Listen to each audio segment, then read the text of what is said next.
Aku tak pernah menyangka di usiaku yang hampir 50 tahun, hidupku bisa mulai lagi hanya karena seorang tetangga baru.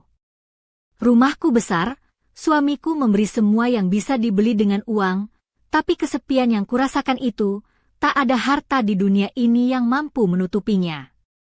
Halo, namaku Ratna, aku 48 tahun. Aku tinggal di sebuah perumahan elit di pinggiran Bogor, Jawa Barat. Perumahan yang sunyi, dengan gerbang otomatis dan kamera pengawas di setiap sudutnya. Dari luar, tempat ini tampak seperti surga yang paling aman, tapi ternyata tidak ada yang aman dari keinginan ketika ia datang tanpa izin. Suamiku, Budi, 55 tahun, seorang pengusaha properti besar di Jakarta. Dia lebih sering berada di bandara atau hotel bintang 5 daripada di rumah. Saat di rumah, teleponnya tidak pernah lepas dari telinga, dan aroma rapat panjang selalu menyelimuti. Tempat tidur kami sudah lama tidak menjadi saksi kasih sayang. Sudah bertahun-tahun dia tidak memandangku sebagai wanita, hanya sebagai istri yang harus ada. Aku mengurus taman, kolam renang, menyiapkan makan malam, semuanya sendiri. Sore hari aku minum anggur, membaca majalah, berlatih yoga, dan menunggu. Menunggu apa? Aku sendiri tidak tahu. Hingga suatu pagi Sabtu itu, hidupku mulai berubah. Aku sedang menyiram bunga bougainvillea di tepi pagar ketika suara ribut terdengar dari sisi lain. Suara kotak yang diseret, mesin mobil yang mati, dan tawa pria muda. Aku mengangkat kepala dan melihat sosoknya. Andi, 26 tahun, tinggi, tubuhnya atletis, seolah tidak mengenal lelah. Lengan kuat mengangkat kotak berat, kaos putih menempel di dada yang berkeringat, rambut coklatnya jatuh acak-acakan di dahi. Dia tersenyum saat menyadari aku memperhatikannya. Selamat pagi, Bu Ratna. Sepertinya kita akan jadi keluarga dekat, katanya sambil mengusap keringat dengan lengan bajunya. Kata, tetangga, keluar dari mulutnya dengan cara yang membuat pipiku memerah. Aku membalas dengan anggukan kecil, pura-pura acuh tak acuh, tapi di dalam terasa ada panas aneh yang naik dari dadaku ke wajah. Dia kembali bekerja, tapi sesekali mengintip dari balik pagar. Tatapannya penuh rasa ingin tahu, berani, dan muda. Aku merasakan getaran yang sudah lama hilang, kerinduan untuk dipandang seperti itu lagi. Hari-hari berikutnya, aku hanya mengamati. Setiap lewat di dapur, aku mengintip melalui jendela. Dia sedang memasang perabot di ruang tamu, merokok di balkon dengan dada telanjang, atau mencuci mobil di garasi. Tubuhnya berkilau di bawah sinar matahari, dan aku menggigit bibir, membenci sekaligus mendambakan perasaan itu. Seperti kembali menjadi gadis 18 tahun, tapi dengan beban pengalaman yang berbisik, ini berbahaya, Ratna. Pagi itu, aku tak menyangka langkah kecil itu akan mengubah segalanya. Aku keluar rumah, masih memakai sandal jepit, hendak mengambil surat di kotak pos, saat Andi menyeberang jalan dengan membawa tas belanja di satu tangan dan bunga di tangan lainnya. Dia mendekat dan tersenyum lebar. Rumah baru ini harum, Bu Ratna, katanya sambil mengangkat bunga. Tapi aku butuh gunting untuk potong tangkai. Ada yang bisa pinjam? Jantungku berdetak lebih kencang. Aku masuk rumah, mengambil gunting dari dapur, dan kembali. Saat aku menyerahkannya, ujung jari kami bersentuhan. Kejutan kecil, seperti aliran listrik, menyusuri tubuhku. Dia tersenyum, matanya menatapku lama, lalu turun perlahan ke bagian leher bajuku yang terbuka sedikit. Aku tahu, dan bukannya menjauh, aku membiarkannya. Rasanya seperti menguji sampai sejauh mana keberaniannya. Terima kasih, Bu Ratna, ucapnya dengan suara pelan dan serak. Aku masuk ke dalam rumah, menutup pintu perlahan, dan bersandar. Menghela napas dalam, mencoba menenangkan badai yang berkecamuk dalam dada. Ini bukan lagi sekadar rasa penasaran. Ada sesuatu yang mulai tumbuh, yang aku tahu bisa berkembang tanpa batas. Malam itu, tanpa sengaja, sebuah undangan datang. Suamiku sedang di Surabaya, seperti biasa. Aku sedang menyiapkan makan malam ringan ketika bel pintu berbunyi. Andi berdiri di depan rumah, membawa sebotol anggur. Aku pikir kita bisa bersulang untuk tetangga baru, katanya tersenyum. Aku ragu sejenak, tapi matanya berkilau dengan cara yang tak bisa aku tolak. Aku mengangguk, mempersilakannya masuk. Aroma anggur merah memenuhi ruang tamu, diiringi tawa ringan darinya. Kami berbincang ringan tentang hal-hal biasa, arsitektur, musik, perjalanan. Tapi di bawah kata-kata itu, ada aliran tak terlihat yang menarik setiap gerakan kami. Saat aku mengulurkan gelas, tangan kami bergetar sedikit saat bersentuhan. Dia menyadarinya, dan alih-alih menarik tangan, dia membiarkannya bersentuhan dengan santai. Saat itulah aku sadar. Pintu itu sudah terbuka. Cukup satu langkah untuk melangkah melewatinya. Dan aku, Ratna, wanita hampir 50, istri yang dihormati, siap untuk mengambil langkah itu. Aku menatap matanya dalam-dalam dan merasakan api yang menyala. Ini berbahaya, salah, tapi juga sangat menggoda. Hari itu meninggalkan jejak yang dalam di pikiranku. Andi pergi lebih awal malam itu, tanpa lebih dari pandangan yang lama dan penuh arti. Namun, apa yang tertinggal di kepalaku sulit untuk diusir. Aku memikirkan bibirnya, hangatnya kulitnya, dan semangat muda yang mengalir dalam dirinya seperti gelombang yang datang dan menggulung ketenangan lama yang kupunya. Ketika malam turun, aku berguling-guling di tempat tidur, mencoba memadamkan api yang menyala dalam dada, tapi sia-sia. Pagi pun datang dengan rasa berbeda. Tubuhku masih terasa hangat oleh kenangan sentuhan tangannya yang singkat tapi membara. Aku mandi perlahan, seolah membasuh pikiran yang mungkin tak ingin hilang sepenuhnya. Mengenakan gaun ringan berwarna krem, yang tampak polos dan anggun, aku berdiri di depan cermin. Bibirku kuoleskan lipstik merah muda yang lembut, parfum yang kuharap menyimpan jejak aroma jasminku. Aku merasa seperti gadis muda yang sedang bersiap untuk pertemuan pertamanya, meski hatiku berbisik, ini bukan kencan, Ratna. Ini hanya tetangga. Di dapur, aku membuka jendela, membiarkan udara segar pagi masuk, membawa suara-suara perumahan yang mulai bangun, tukang kebun memotong rumput, bola tenis memantul di lapangan, truk pengantar barang melintas di gerbang. Tiba-tiba, dari balik pagar, kudengar langkah kaki di teras. Aku menoleh, dan di sana dia berdiri, mengenakan celana pendek katun dan kaos abu-abu yang masih basah oleh keringat pagi. Rambutnya yang coklat gelap basah dan acak-acakan menatap ke langit sejenak, menutup matanya menikmati sinar matahari pagi. Saat melihatku, dia mengangkat tangan memberi salam.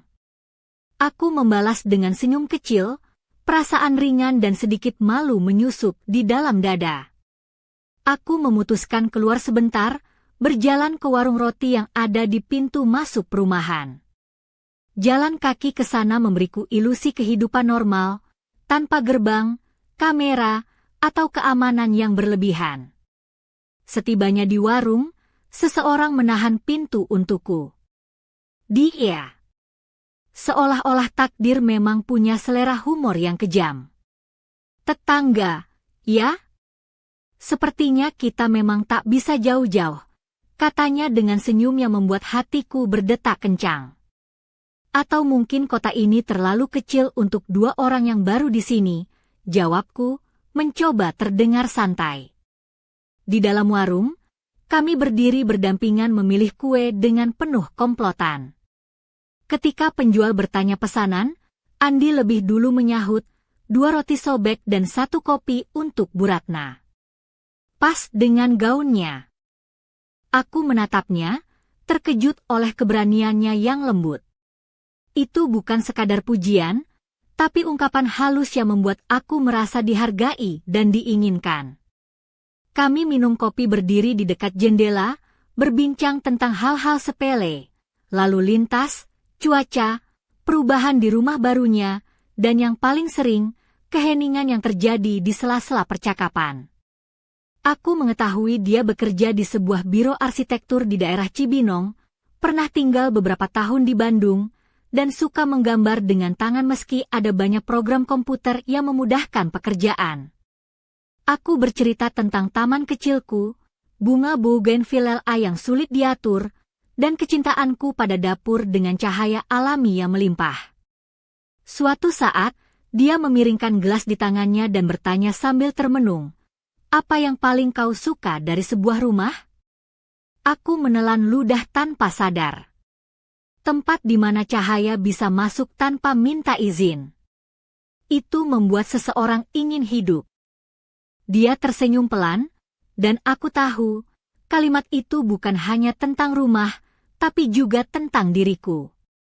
Selama bertahun-tahun aku seperti rumah tanpa jendela, tertutup dan sunyi.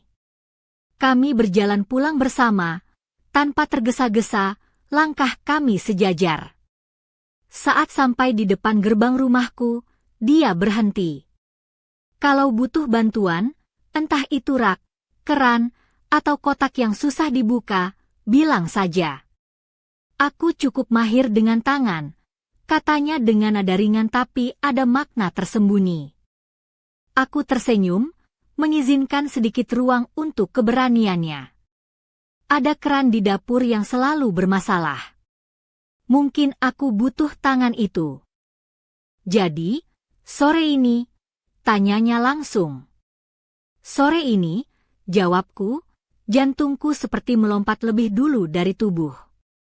Sisa hari itu kulewati dengan langkah lambat di rumah, merapikan bunga di vas, membersihkan permukaan meja dapur tanpa alasan, dan membuka jendela di atas wastafel agar bau segar taman masuk. Pukul 6.30, bel interkom berbunyi. Suaranya sudah ku kenal. "Boleh aku naik, Bu Ratna?" Aku mengizinkan dan menunggu di ruang depan dengan hati berdebar. Dia datang membawa tas ransel dan kotak perkakas. Seluruh tubuhnya memancarkan energi muda dan kerja keras yang membuatku merasa hidup kembali. "Mana si pemberontak?" tanyanya sambil meletakkan kotak di lantai. "Aku di dapur." "Air kadang suka susah mengalir," jawabku. Dia berlutut membuka keran dengan gerakan pasti. Siku lengannya menyentuh lututku tanpa sengaja. Aku tidak mundur. Kulitku terasa hangat seketika, seperti kenangan yang baru saja terbangun. Dia pura-pura tak sadar, tapi rahang bawahnya sedikit mengeras. "Kalau bisa tolong ambil obengnya," katanya sambil menatap ke dalam kotak. Aku meraih perkakas itu dan kami kembali bersentuhan saat tanganku menyerahkan obeng padanya. Kali ini, sentuhan itu lebih lama, cukup untuk membuatku mendengar detak jantung sendiri di telingaku. "Maaf," bisiknya.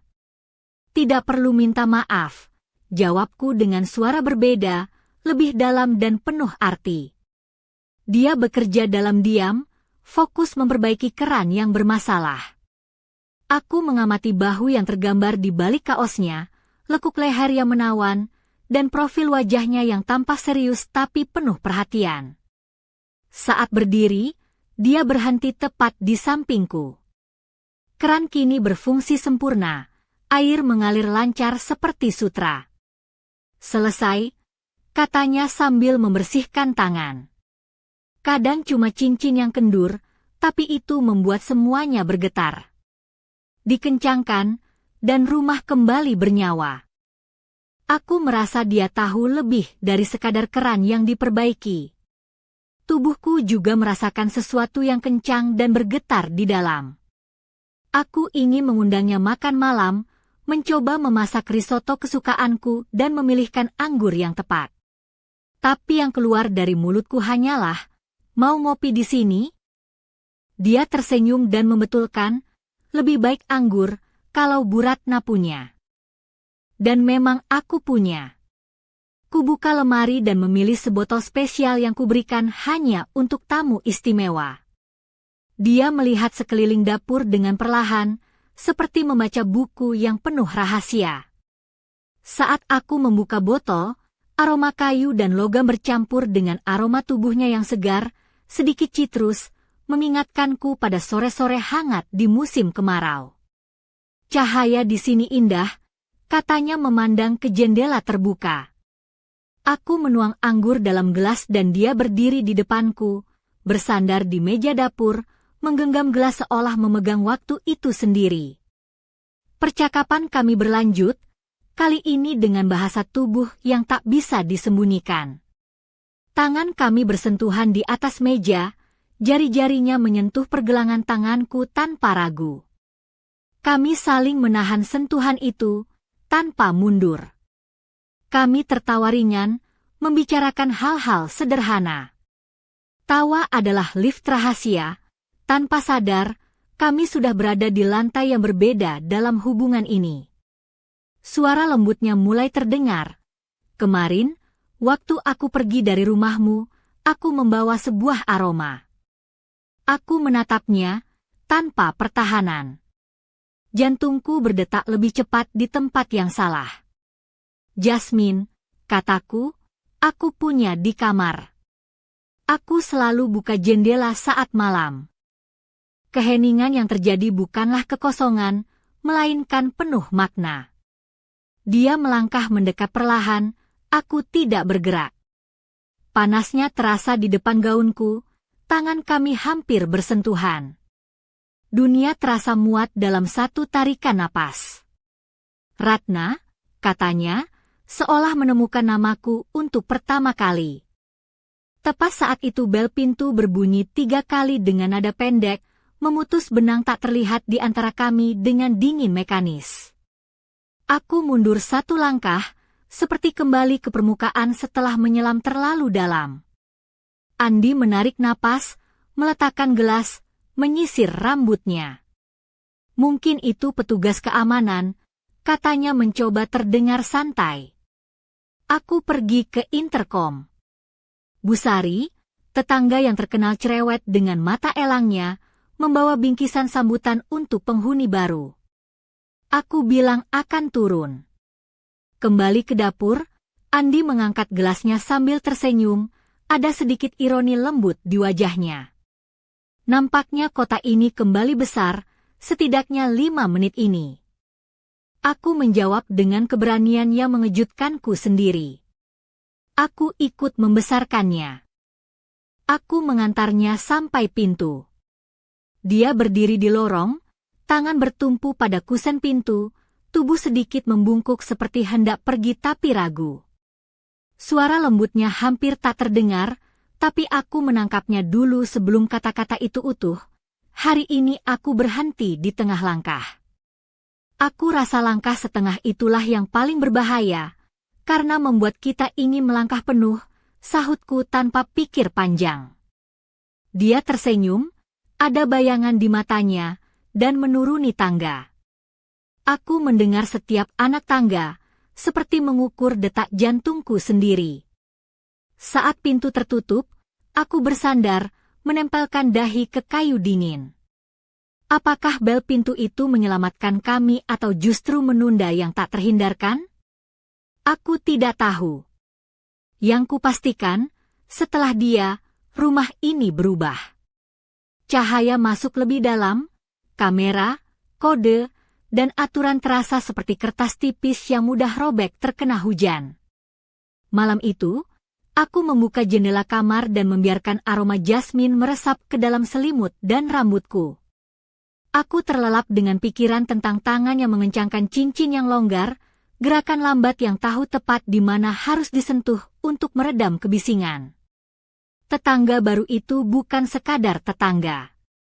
Dia adalah masalah yang berbentuk solusi. Dan aku, yang selama ini menyelesaikan hidup dalam bab-bab, menyadari telah sampai pada halaman di mana aku harus berbalik tanpa bertanya lagi. Malam itu aku hampir terlelap ketika ponselku bergetar. Jantungku melonjak ke tenggorokan. Bukan suara Budi, juga bukan dari pihak keamanan. Pesan singkat muncul di layar, tanpa basa-basi, "Aku suka cahayamu. Selamat malam, Ratna." Aku menahan napas, membiarkan kalimat itu meresap seperti sepotong coklat yang meleleh perlahan di lidah. Lama aku tidak membalas, bukan karena takut, tapi ingin menikmati setiap kata yang tertulis. Akhirnya, aku mengetik, "Kembalilah saat rumah ini kembali ke warna emasnya."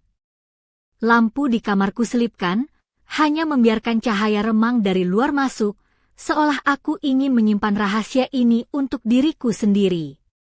Aku tersenyum dalam gelap, merasakan bahwa langkah yang kuambil telah mengubah segalanya.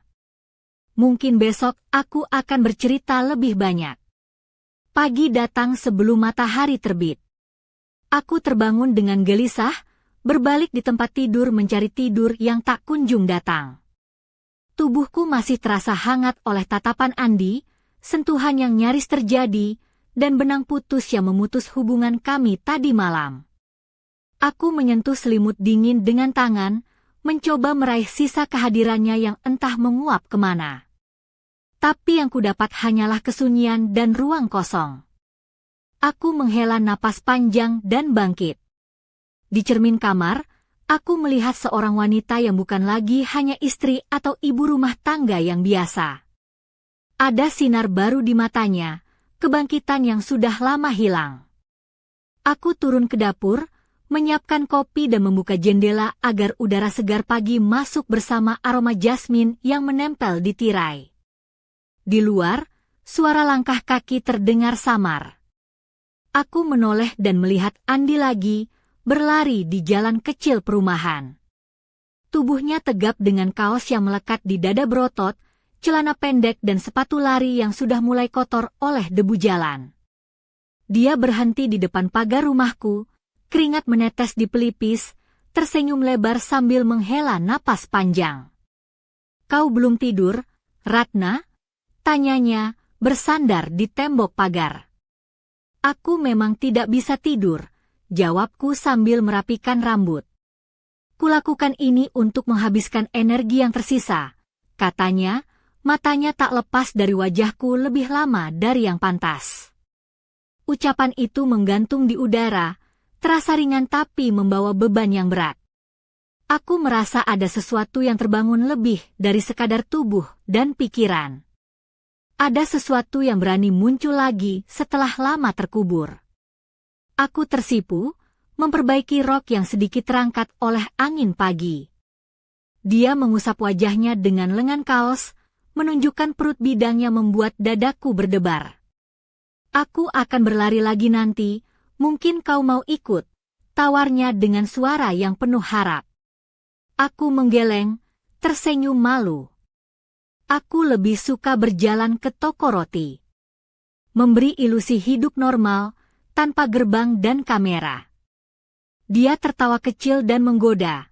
Tapi kalau begitu, kota ini memang kecil sekali untuk kita. Aku mengikuti dia ke warung roti, di mana kami berdiri berdampingan memilih kue.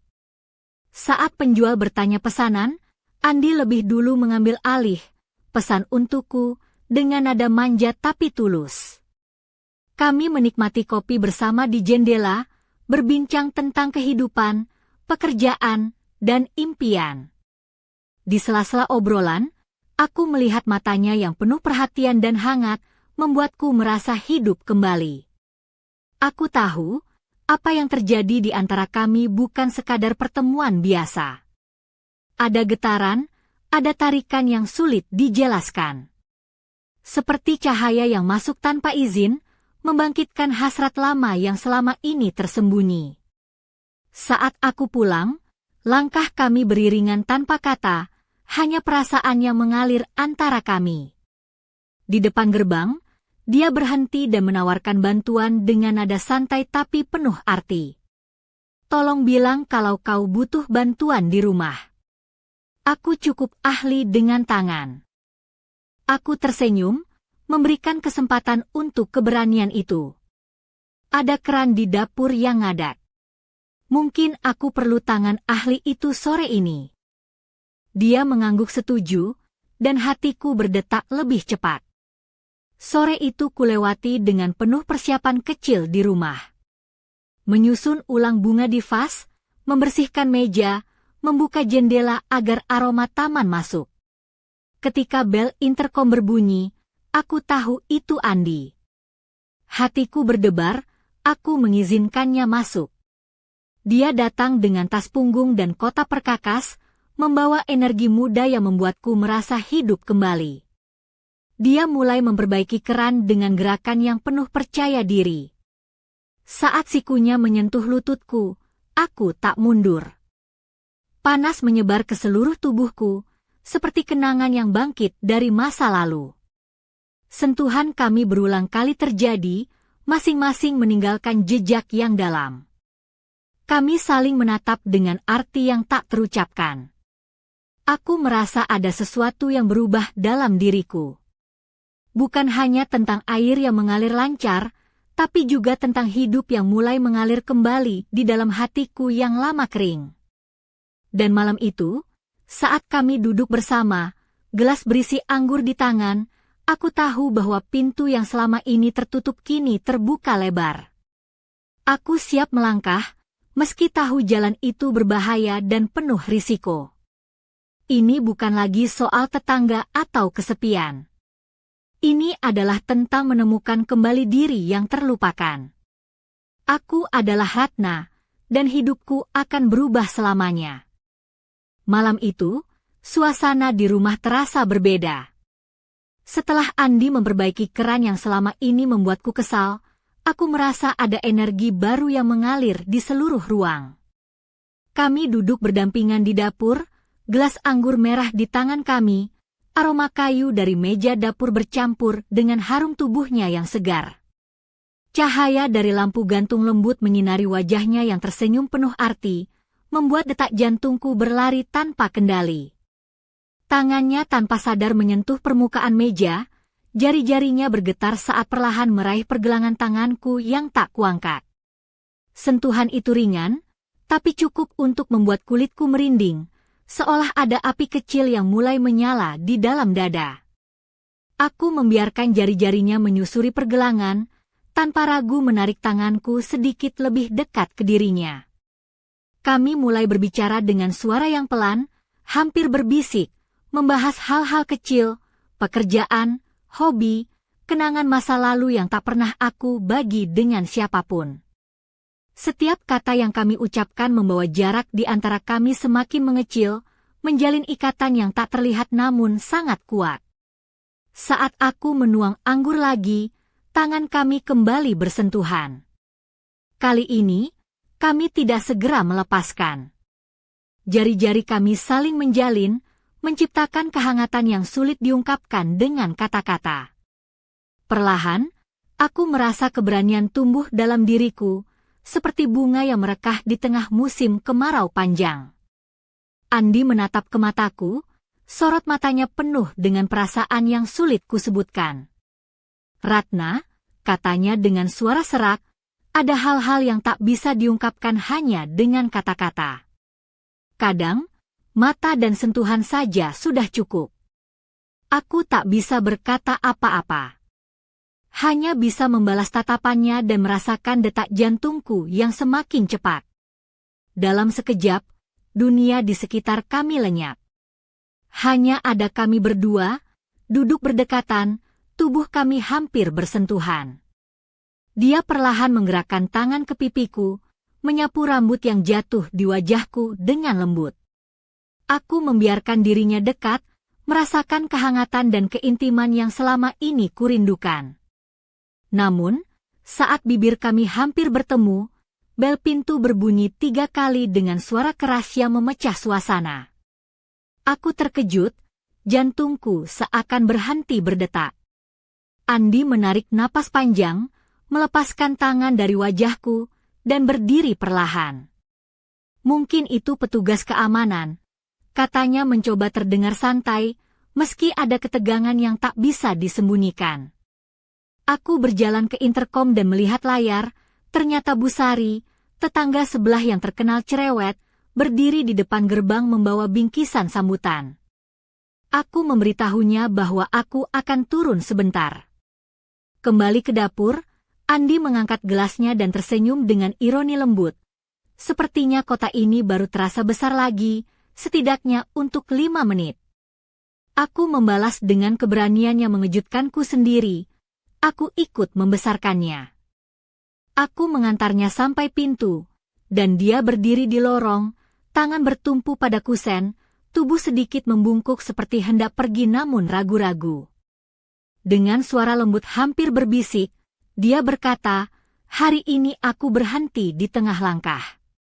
Aku membalas tanpa pikir panjang, langkah setengah itulah yang paling berbahaya, karena membuat kita ingin melangkah penuh. Dia tersenyum, ada bayangan dalam matanya, kemudian menuruni tangga dengan langkah perlahan. Aku mendengar setiap anak tangga yang turun, seperti mengukur detak jantungku sendiri. Saat pintu tertutup, aku bersandar pada kayu dingin, menempelkan dahi dan merasakan getaran yang tak bisa dijelaskan. Aku bertanya-tanya, apakah bel pintu itu menyelamatkan kami atau justru menunda hal yang tak terhindarkan? Apapun itu, aku tahu rumah ini sudah berubah setelah kehadirannya. Cahaya yang masuk lebih dalam, kamera, kode keamanan, dan aturan terasa seperti kertas tipis yang mudah sobek oleh hujan. Malam itu, aku membuka jendela kamar dan membiarkan aroma jasmin mengalir masuk, meresap ke dalam selimut dan rambutku. Aku terlelap dengan pikiran tentang tangan yang mengencangkan cincin yang longgar, gerakan lambat yang tahu tepat di mana harus disentuh untuk meredam kebisingan. Tetangga baruku bukan sekadar tetangga. Dia adalah masalah dalam bentuk solusi. Aku, yang selama ini hidup dalam bab-bab cerita, menyadari bahwa aku telah sampai pada halaman di mana aku harus berani berbalik tanpa bertanya lagi. Malam itu, setelah Andi pergi, aku duduk di tepi tempat tidur dengan kepala penuh bayangan. Rasa gelisah dan gairah bercampur menjadi satu, membuatku sulit tidur. Suara detik jam di dinding seolah semakin keras, mengiringi gejolak yang tak bisa kuhentikan dalam dada. Aku memejamkan mata, mencoba menenangkan pikiran, tapi bayangan sentuhan tangannya yang hangat terus menerobos. Rasanya seperti api kecil yang mulai membakar setiap sudut hatiku, membangkitkan sesuatu yang sudah lama mati. Pagi berikutnya, aku bangun dengan perasaan yang belum pernah kurasakan selama bertahun-tahun. Tubuhku masih hangat oleh kenangan malam sebelumnya, dan hatiku berdebar-debar tanpa alasan yang jelas. Aku berjalan menuju dapur, membuka jendela agar udara segar masuk, membawa aroma bunga jasmin yang mulai mekar di taman depan rumah. Suasana perumahan yang sunyi mengisi ruang dengan suara burung berkicau dan angin yang berdesir lembut. Tiba-tiba, suara langkah kaki terdengar dari luar pagar. Aku menoleh dan melihat Andi lagi, berlari di jalan kecil perumahan dengan kaos basah dan celana pendek yang melekat di tubuhnya yang atletis. Dia berhenti tepat di depan pagar, tersenyum lega dan mengusap keringat di pelipisnya. "Kau belum tidur, Ratna?" tanyanya dengan nada bercanda. "Aku memang tidak bisa tidur," jawabku sambil tersenyum malu. Dia menghela napas dan berkata, "Aku berlari untuk menghabiskan energi yang tersisa." Matanya menatapku lebih lama dari yang seharusnya, membuat dadaku berdebar kencang. Aku merasa ada sesuatu yang tumbuh di antara kami, sesuatu yang lebih dari sekadar pertemanan biasa. Sebuah keberanian yang mulai bangkit dari dalam, mengalahkan rasa takut dan keraguan. Aku mengajak dia berjalan ke warung roti di pintu masuk perumahan. Jalan kaki itu memberiku rasa normalitas yang sudah lama hilang, tanpa gerbang, kamera, atau pengamanan yang berlebihan. Saat kami tiba, seseorang menahan pintu untukku. Andi tersenyum dan berkata, "Sepertinya kota ini terlalu kecil untuk kita." Aku tertawa kecil dan membalas, "Atau mungkin kita memang sudah ditakdirkan untuk bertemu." Kami berdiri berdampingan memilih kue, saling bertukar senyum dan pandangan penuh arti. Andi memesan kopi dan roti untukku, sebuah gestur kecil tapi bermakna yang membuat hatiku hangat. Kami minum kopi sambil berbincang tentang hal-hal ringan, pekerjaan, musik, dan impian yang belum terwujud. Namun di balik kata-kata itu, ada getaran yang tak terlihat, sebuah tarikan yang sulit diungkapkan. Saat pulang, kami berjalan beriringan tanpa kata, menikmati keheningan yang nyaman. Di depan gerbang rumahku, Andi berhenti dan berkata, "Jika kau butuh bantuan dengan sesuatu di rumah, bilang saja. Aku cukup mahir dengan tangan." Aku tersenyum dan menjawab, "Ada keran di dapur yang kadang bermasalah. Mungkin aku perlu tangan ahli itu sore ini." Dia mengangguk setuju, dan aku merasakan detak jantungku semakin cepat. Sore itu, aku mempersiapkan rumah dengan hati-hati, merapikan bunga di vas, membersihkan meja dapur, dan membuka jendela agar bau taman masuk. Ketika bel interkom berbunyi, aku tahu itu Andi. Aku mengizinkannya masuk dengan perasaan campur aduk antara gugup dan senang. Dia datang membawa tas dan kotak perkakas, wajahnya memancarkan energi muda yang membuatku merasa hidup kembali. Dia mulai memperbaiki keran dengan cekatan, dan saat sikunya menyentuh lututku tanpa sengaja, aku tidak mundur. Panas menyebar di seluruh tubuhku, seperti gelombang yang membangkitkan kenangan lama. Sentuhan kami berulang kali terjadi, meninggalkan jejak yang dalam. Kami saling menatap dengan arti yang tak terucapkan, merasakan kehadiran satu sama lain dengan intensitas yang belum pernah kurasakan sebelumnya. Aku tahu, apa yang kami jalani adalah awal dari sesuatu yang besar dan tak terduga. Malam itu, kami duduk bersama, gelas anggur di tangan, dan aku menyadari bahwa pintu yang selama ini tertutup kini terbuka lebar. Aku siap melangkah, meski tahu jalan ini penuh dengan risiko dan bahaya. Ini bukan lagi sekadar soal tetangga atau kesepian. Ini tentang menemukan kembali diriku yang telah lama terkubur. Aku, Ratna, siap menghadapi apapun yang akan datang. Aku masih terkejut oleh apa yang telah terjadi antara aku dan Andi. Rasanya seperti mimpi yang sulit dipercaya, tapi nyata, terlalu nyata untuk diabaikan. Setiap kali mengingat sentuhan tangannya, tatapan matanya yang dalam, aku merasa campuran antara kebahagiaan dan ketakutan. Aku duduk di sofa ruang tamu, menatap gelas anggur yang setengah terisi, tapi pikiranku jauh melayang ke malam itu. Bagaimana aku bisa membiarkan diriku terbawa perasaan seperti ini? Aku, seorang istri yang seharusnya setia dan menjaga rumah tangga. Namun, aku merasa hidupku telah berubah, dan aku tak tahu bagaimana harus menghadapinya. Sulit mengerti bagaimana sesuatu yang seharusnya salah dan berbahaya bisa terasa begitu memuaskan dan membebaskan. Aku bertanya-tanya, apakah ada jalan untuk menyelesaikan semua ini tanpa harus menghancurkan apa yang selama ini kubangun? Andi bukan hanya tetangga baru, dia adalah api yang mulai membara di dalam diriku, menghangatkan bagian yang sudah lama dingin. Tapi aku juga tahu betapa rapuhnya hubungan kami ini. Setiap langkah yang kami ambil adalah risiko besar, dengan kemungkinan kehilangan segalanya, suami, reputasi, dan kedamaian. Aku berpikir tentang Budi, suamiku. Dia selalu sibuk dengan pekerjaannya, sering jauh dari rumah, dan meskipun memberi segalanya secara materi, dia tidak pernah benar-benar hadir. Aku hidup dalam kesendirian yang tak bisa diisi oleh harta benda apapun. Namun, kini aku merasa ada sesuatu yang hidup kembali di dalam diriku. Sesuatu yang sudah lama mati dan kini mulai berdenyut lagi. Ada keinginan untuk merasa diinginkan, untuk dicintai bukan hanya sebagai istri, tapi sebagai wanita. Dalam pikiranku, aku mencoba mencari cara untuk menjaga keseimbangan antara apa yang benar dan apa yang aku butuhkan. Aku bertanya-tanya, apakah mungkin menemukan kebahagiaan tanpa harus mengorbankan segalanya? Dalam keheningan malam, aku juga teringat akan kata-kata Andi yang lembut, tatapan matanya yang penuh perhatian, dan sentuhan tangannya yang membuatku merasa hidup kembali. Apakah aku harus menutup pintu itu atau membiarkannya terbuka, meskipun dengan risiko yang tak terbayangkan?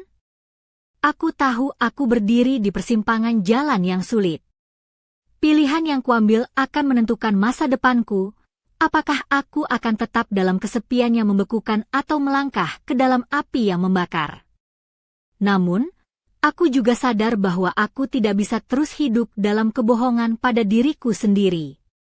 Ada bagian dari diriku yang ingin berani, ingin merasakan apa artinya benar-benar hidup lagi. Aku menatap langit malam dari jendela, membiarkan udara dingin masuk dan membersihkan pikiranku. Aku tahu, apapun yang terjadi, hidupku tidak akan pernah sama lagi.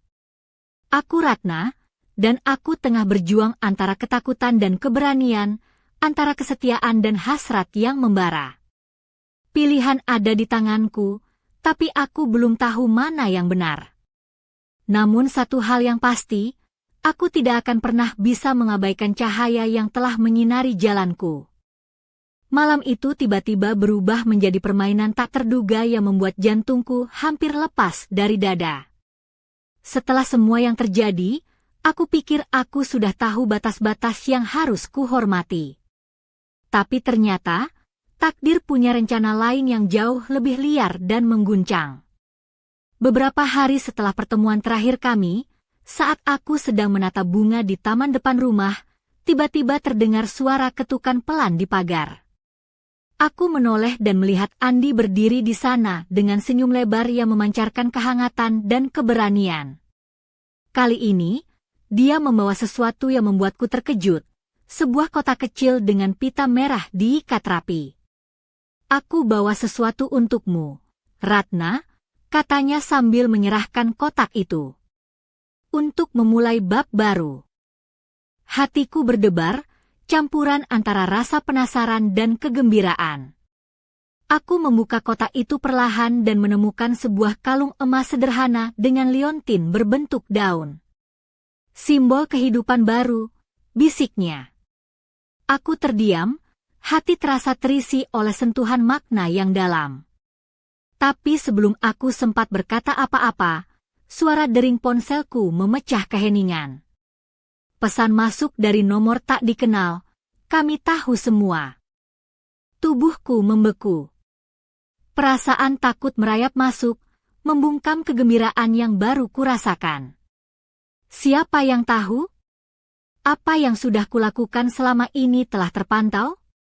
Aku menatap Andi, dan di matanya kulihat ketegangan yang sama. Apa ini, peringatan? Tanyaku dengan suara gemetar. Dia mengangguk, wajahnya berubah serius. Ada yang mengawasi kita lebih dekat dari yang kita kira.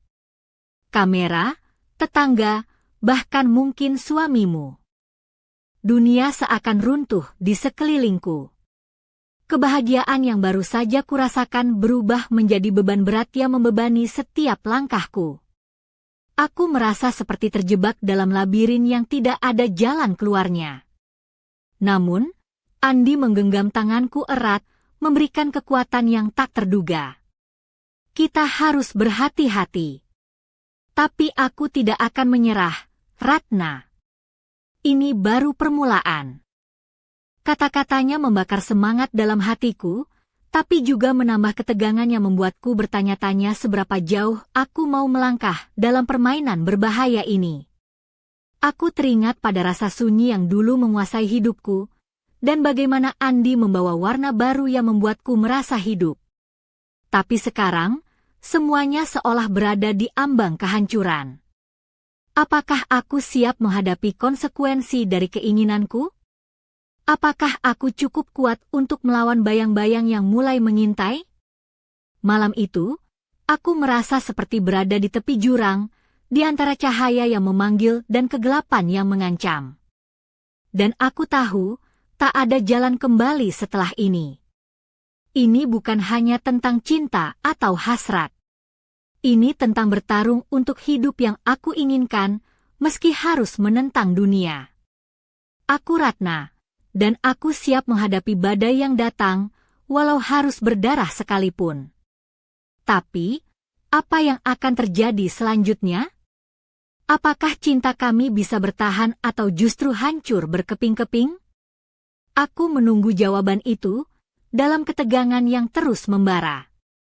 Setelah pesan itu datang, hidupku berubah menjadi sebuah permainan ketegangan yang tak pernah kubayangkan sebelumnya. Setiap langkah terasa diawasi, setiap gerakan penuh kehati-hatian.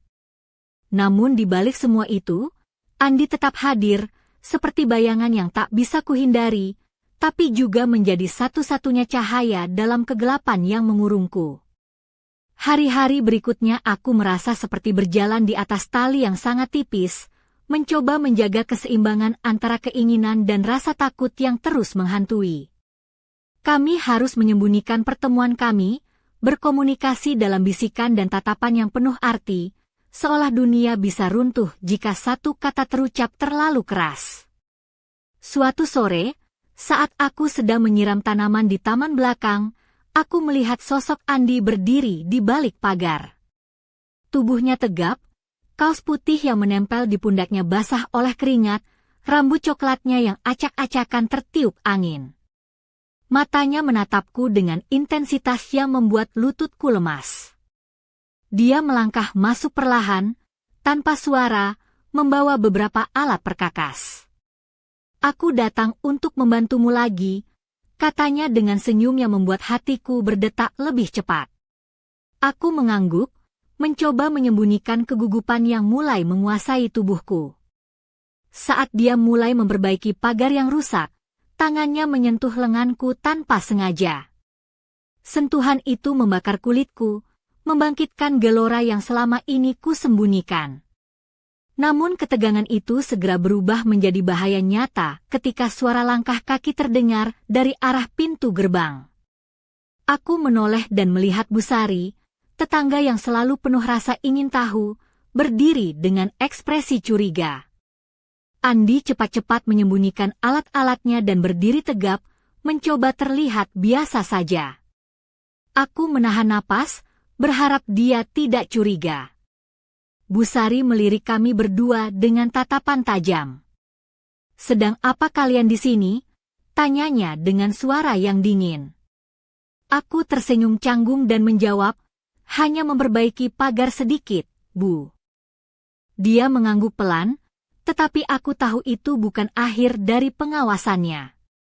Setelah dia pergi, aku dan Andi saling bertukar pandang, menyadari bahwa bahaya semakin dekat dan intensitas permainan ini mulai memuncak. Kehadiran Busari seperti pengingat bahwa setiap langkah kami diawasi, dan bahwa rahasia ini bisa terbongkar kapan saja. Namun di balik ketakutan itu, ada hasrat yang semakin membara.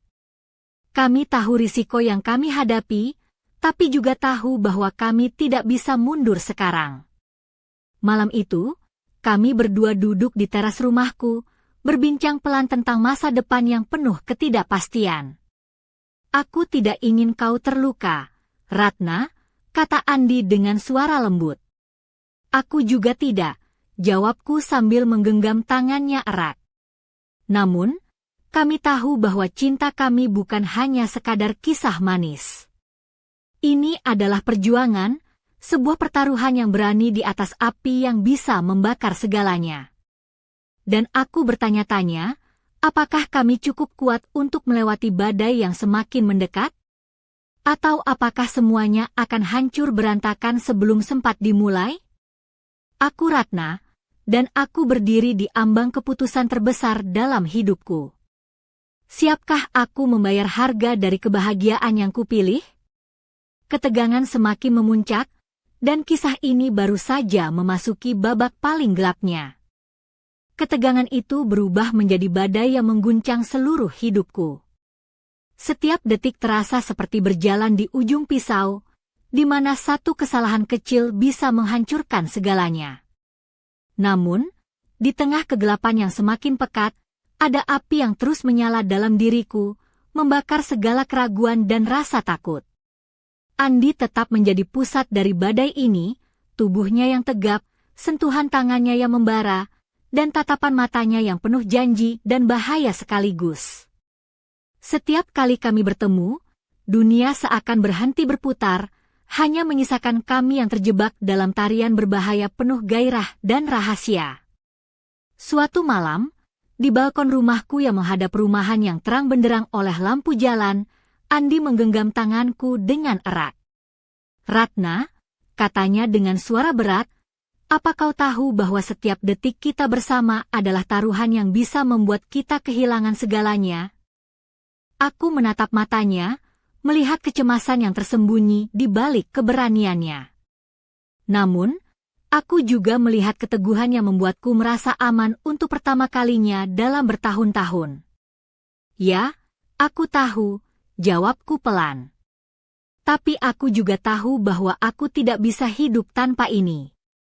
Kami berciuman dengan lembut di bawah cahaya bulan, tubuh kami bergetar oleh perasaan yang campur aduk antara cinta dan bahaya.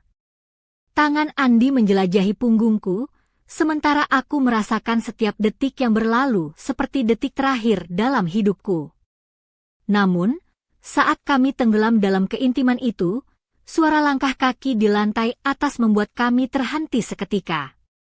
Jantung kami berdetak kencang, dan dunia kembali penuh dengan bahaya yang mengintai. Aku menatap Andi dengan mata yang penuh tanya, dan dia mengangguk pelan. Kami tahu, waktu kami bersama semakin sempit, dan setiap detik yang kami miliki adalah hadiah yang harus kami syukuri. Malam itu, kami berjanji untuk tetap bersama, meski harus menghadapi badai yang semakin ganas. Kami tahu bahwa cinta kami bukan hanya tentang hasrat, tapi juga tentang keberanian untuk melawan dunia yang mencoba memisahkan kami. Aku merasa seperti pejuang yang berdiri teguh di medan perang, dengan hati yang terbakar dan jiwa yang tak pernah menyerah.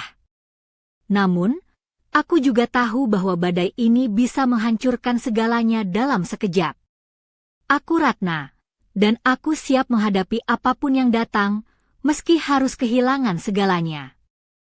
Tapi, bisakah kami bertahan? Ataukah api ini justru akan membakar kami hingga habis? Jawabannya masih tersembunyi di balik bayang-bayang malam yang gelap dan penuh misteri. Hari itu datang dengan berat dan penuh ketegangan yang tak tertahankan. Aku berdiri di depan cermin, mengenakan gaun sutra berwarna hijau gelap yang ringan dan menempel lembut di tubuhku. Rambutku terkuncir rapi dalam sanggul longgar, dan aroma parfum yang kupakai menyusup lembut, memancarkan kepercayaan diri yang kurasa sudah lama hilang. Aku menatap wajahku sendiri, mencari wanita yang dulu pernah ku kenal, dan entah kenapa, aku menemukan sosok baru, seorang perempuan yang berani menghadapi segala risiko demi merasakan hidup sepenuhnya. Ponselku bergetar, sebuah pesan singkat dari Andi muncul. "Aku akan menemuimu saat matahari mulai tenggelam. Siapkan cahaya itu untukku." Hatiku berdegup kencang, penuh harap dan ketakutan. Aku tahu malam ini adalah puncak dari semua yang kami jalani selama ini, pertemuan yang bisa mengubah segalanya, membuka jalan baru atau menutup selamanya. Saat pintu gerbang terbuka, langkah Andi terdengar jelas di halaman rumah. Dia datang dengan kemeja tipis berwarna putih yang terbuka di beberapa kancing, memperlihatkan dada bidang yang membuat napasku sesak. Dia menyambutku dengan pelukan hangat di teras rumah, Lalu kami berjalan perlahan ke balkon kaca yang menghadap perumahan yang mulai berkilau oleh lampu-lampu malam. Ratna, katanya sambil menggenggam tanganku, hari ini, kita tidak peduli apa kata dunia. Ini adalah saat kita punya untuk diri kita sendiri. Aku tersenyum, membiarkan tubuh dan jiwaku tenggelam dalam momen yang telah lama ku sembunyikan. Kami berciuman di bawah sinar lampu yang lembut, tubuh kami menyatu dalam tarian gairah yang penuh kelembutan dan kekuatan. Setiap sentuhan, setiap bisikan, adalah pengakuan bahwa kami telah melewati badai bersama, dan bahwa api ini bukanlah sekadar kebetulan, tapi bagian dari hidup yang ingin kami jalani.